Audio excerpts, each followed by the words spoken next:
study is on the cold storage and warehouse building fire that occurred on December 3rd, 1999.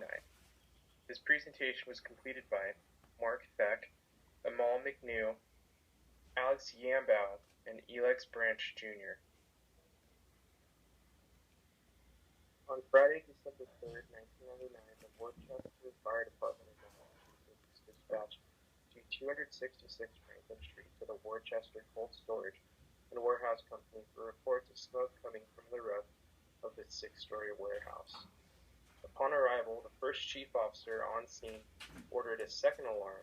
A total of 42 firefighters along with multiple pieces of apparatus arrived within minutes.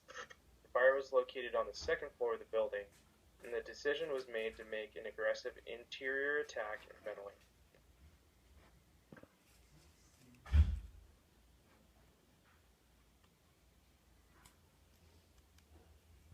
There was a report from the building owner that there were possibly 2 homeless people living inside the building at the time. Search and rescue crews were initiated and made entry. At some point, the search and rescue crew that had entered from the top of the warehouse had become lost and disoriented due to the rapidly deteriorating conditions and called for help. 2 more crews were sent in and had the difficult task of locating the trapped firefighters and rescuing them. In the extensive search for the missing firefighters, the 2 crews that had been sent in to rescue the first lost firefighters had also become lost and disoriented as well. Fire suppression tactics were proving unsuccessful, and the conditions deteriorated to the point where an evacuation order was given. Unfortunately, the 6 firefighters that were trapped in the building did not make it out in time. It took over 20 hours and 6 million gallons of water to finally extinguish the fire. Tragically, 6 firefighters lost their lives in the Worcester Cold Storage Warehouse fire of 1999. This marked the first loss of 6 firefighters ever in a structure fire where an explosion or collapse was not a contributing factor.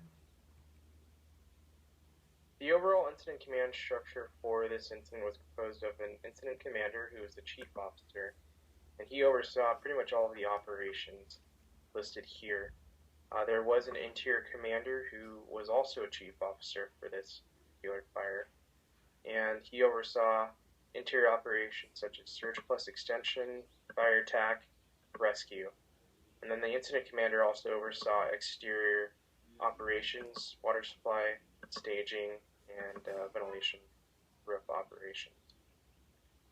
There are quite a few resources I've seen. If you take a look at the left-sided spreadsheet here, you can see that there are a total of 5 alarms that were struck throughout this entire incident.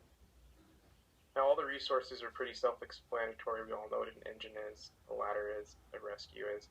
Now, car 3 was a chief officer plus an aide, and on the NIOSH report, he was actually deemed IC number 1. He was the first respondent.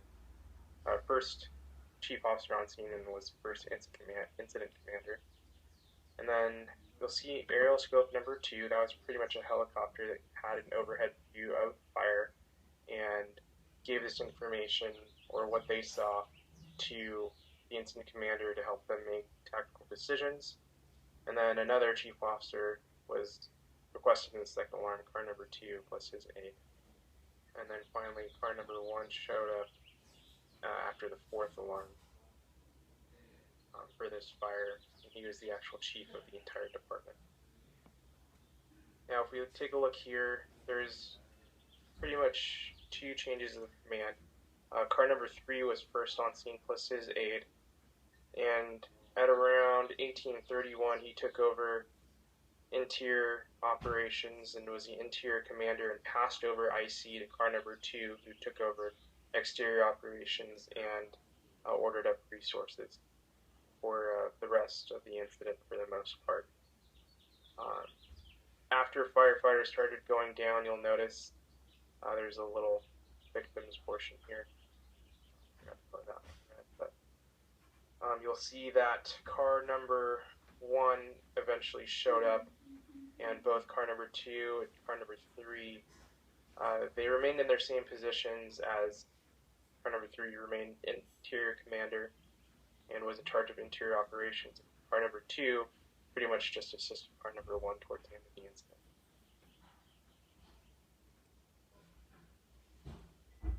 Incident priorities.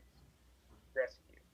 2 homeless persons had been reported to use the abandoned building as a shelter. They had used candles to keep warm at night. When fire personnel arrived on scene, it had been reported that homeless persons might still be in the building. A search of the building for potential victims was indicated. Exposures. Exposures were mitigated by personnel at scene.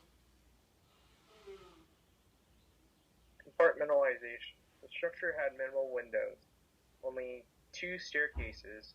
One staircase spanned basement to roof, the other from the 1st to 3rd floors. The structure lacked firewalls or fire doors, and each floor spanned up to 15,000 square feet. Extinguishment. The fire originated on the 2nd floor. Fire attack initially started as offensive, but transitioned to a defensive strategy. Crews searched for extension of fire during the primary search as well. Extinguishment. The fire originated on the 2nd floor. The fire attack started as offensive, but transitioned to a defensive strategy. Crews searched for extension of fire during the primary search as well. Overhaul. Fire was overhauled after flames had been extinguished by heavy stream appliances. Ventilation. Due to the construction of the building, the fire remained relatively starved of O2. Once ventilation of the fire occurred, the fire received the oxygen it needed to grow. Special considerations. The structure had a huge area that had to be searched. There is a minimal means of egress. There is only 1 staircase between floors.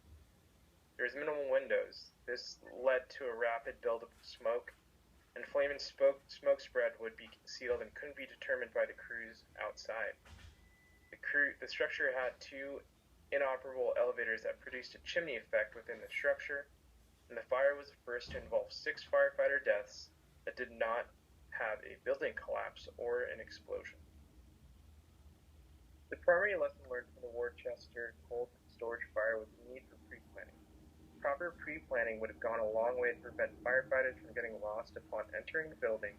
It would have provided them with a proper layout and means of egress in the face of an emergency. The lack of rope tag lines to guide the victims back to the main access point also played a part in firefighters becoming lost and disorientated. This along with the fact of not having SCBAs on when entering the building. When ventilation was initiated on the roof of the building via a skylight, it accelerated the fire and changed the interior conditions from light gray smoke to a fully involved, rapidly moving fire with heavy fuels from the materials used in the building. And lastly, there's no availability of a RIC or rapid intervention team when entering the building for a primary search, and the lack of proper equipment needed on scene for radio communications. These are some of the issues that contributed to the 6 firefighters losing their lives in the Worcester cold storage fire. With proper pre-planning, following departmental SOPs, and the incident command system, it's possible these deaths could have been avoided. Communications while engaging in ventilation operations are essential. The opening of a skylight on the roof contributed to the increase of fire in the building and accelerated its growth. The lessons learned from this event will help save firefighters in the future, and unfortunately it came to at the cost of 6 lives.